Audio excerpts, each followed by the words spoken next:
done in tension, or is done in compression, or is done in what? Shear. There's very few data that do two direction. Okay, there's some research going on dealing with tension and shear, dealing with compression and shear. Okay, now,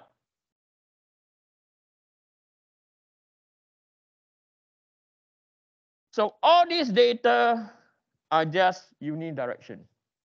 Okay, now, if some of you, or not some of you, what if you want to know this value? You want to know this value. You want to know this value.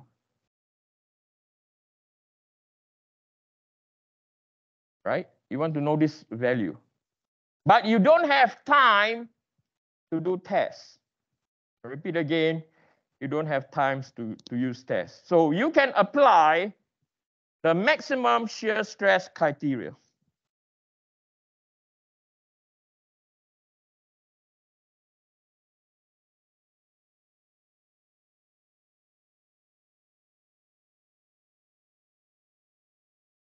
So the maximum shear stress criteria, which states that the maximum shear stress is equal to stress maximum divided by 2. Okay, so this is known as a maximum shear stress criteria, and later on you will learn that this is also known as Tresca criteria. And if you look at Tresca criteria over here, now I want you all to go back to this table. Okay. Okay. What is 250 divided by 2? Anyone? 125?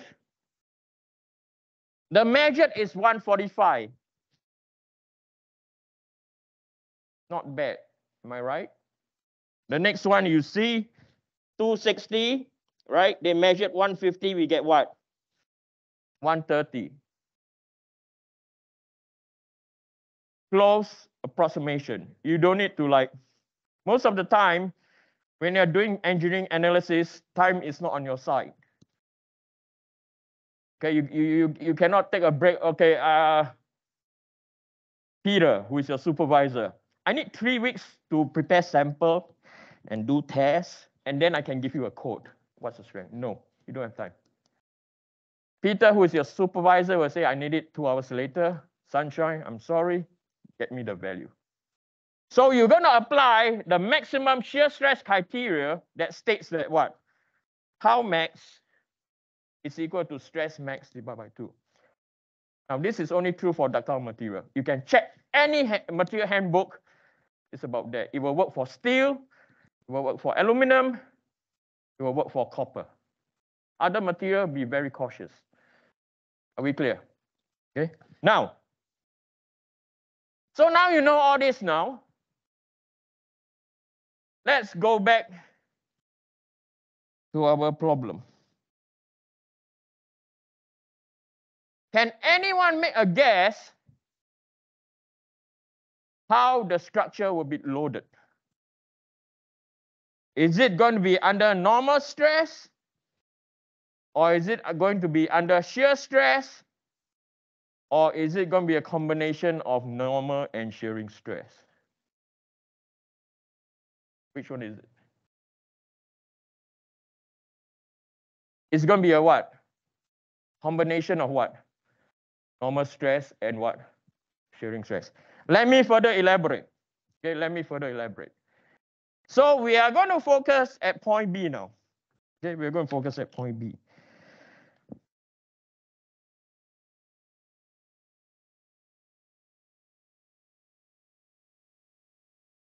Okay, we're going to focus at point B. And then given to us that the structure is made of the W310 23.8. So now we go back to this table.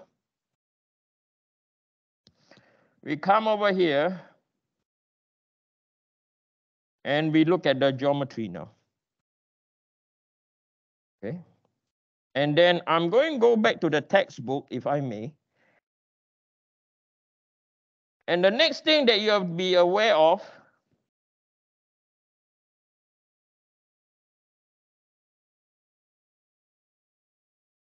that will be taught in this course also. I beg your pardon, I should have done this earlier. Okay, I did not. Okay.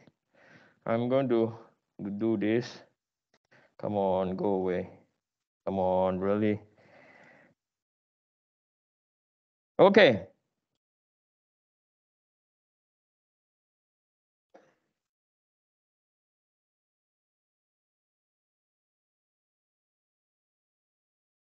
So this is a exploded view. Okay. So we know that the structure, so where I take this cross section now, this is a cross section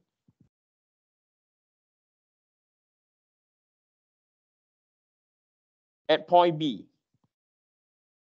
Okay, point B being this point down here. Now, in real life,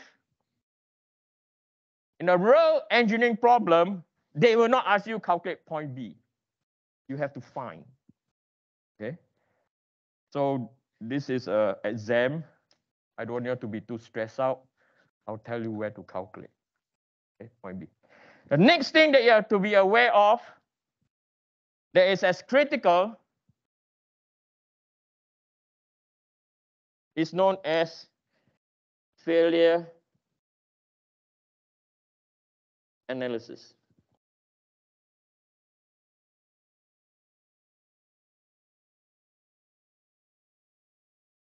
Where will the structure fail at point B by looking at the cross section? So anyone want to make a guess at point B? So that cross section over there that you see over here is a cross section taken at point B. Where will it fail?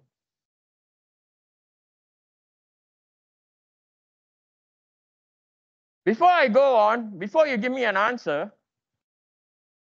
we know that stress X is equal to mz over izz multiplied by y. Okay, maybe, yeah, so if that's the case, if I'm going to use this transformation, I will change this a bit. So this will be mx. So this will be my stress z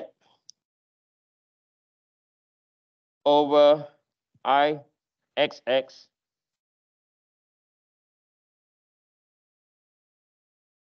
Wait, let me see more about x. Ixx. So the vertical distance is multiplied by y. Okay.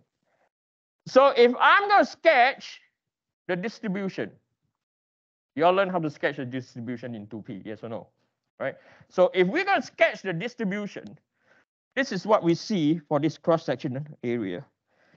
Okay. So I'm going to do this.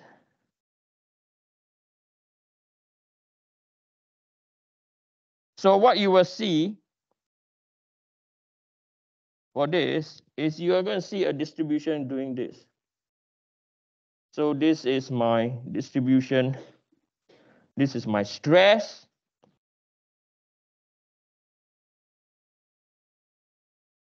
So this is our stress X. And then we have our Y distance. Right? And then when we sketch our shearing stress, I'm going to assume this profile. Okay, this is just an assumption. You'll see this profile going on. Right? And at this point over here, right, at this distance over here, this is our centroid, or sometimes can be known as our what? Neutral axis. Now this is based on what? Bending moment. So we realize that, hey, the structure is under both normal stress and also what? Shearing stress. The shearing stress formula is given, and you guys have seen this before. The shear stress is equal to Vy over Ixx Qx divided by T. Have you seen this before? Yes or no? Yes? Were you tested in shearing stress, or is just in your final exam, were you tested shearing stress? You were, right? Okay, good. So this is the general formula that you use for shearing stress. Have you seen the distribution of the shearing stress before? How does it look like? Yes or no? Some of you, yes. Some of you like, oh no. Okay. So the shearing stress distribution looks like this.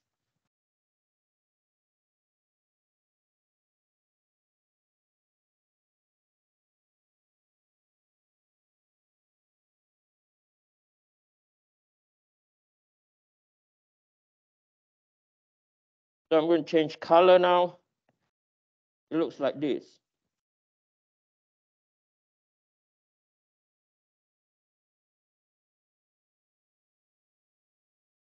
So the red is your shearing stress distribution. Both are red, Eugene. And this straight line is your normal stress distribution. So now, if you're going based on bending moment, where will maximum stress occur? The furthest distance from the where? From the centroid. Yes or no?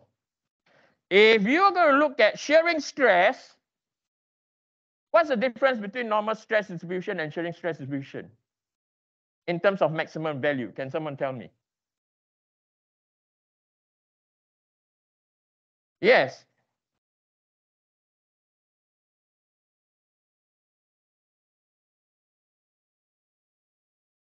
Yes. So for normal stress, the maximum occur at where? Furthest distance away from where? From the centroid. Right? You can see this point occur at where? Y max. Okay, this point occur at Y max. In terms of shear, maximum shear occur at where? Maximum shear occur at Y mean, or Y is equal to what? 0. So now you know how the normal stress and shear stress distribution look like. Question for you now is, where is this structure going to fail? It's not going to be at the top end, neither is it going to be at where? At the center. Up where? Anyone? And don't just tell me where, give me a reason. Come on. Don't be shy. Yes. Say it again.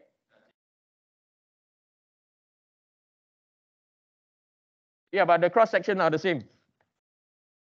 Yes? And you are an exchange student. Yes, I can hear from the accent from France. I'm getting 4 of you from France. You learned this before? Which year were you when you were in France when you were doing your engineering degree? Yeah, so tell me where now. I'm going to put you on the spot. Any help from anyone, okay? I'm not going to embarrass him, okay? Now, in France, when they teach this topic, it's very different. The math is ridiculous, okay? It's silly stupid, I'll tell you that. Over here, I don't do that level of math, but I make you able to tell me where you're going to calculate the maximum or where you're going to focus on to calculate on the stress. Anyone? I'll give you a hint. Stress concentration, where? Whenever there's a transition in thickness from thick to thin, what will happen? Stress concentration. Are we clear? we have what? Stress. So where failure is going to occur, failure will occur here. That's where, in this course, you need to know failure analysis. Are we clear? It's critical. So at that point, we have both combination of what? Normal stress and what? And shear stress. I repeat again, you have a combination of both normal stress and shear stress.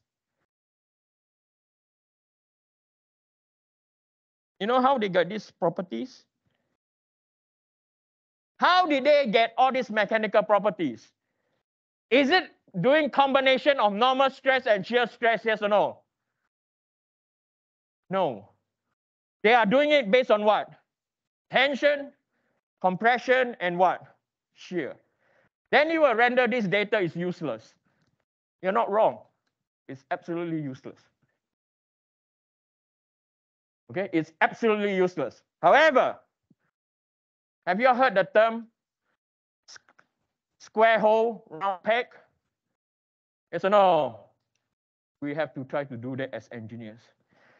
I'll see you guys at 12:30.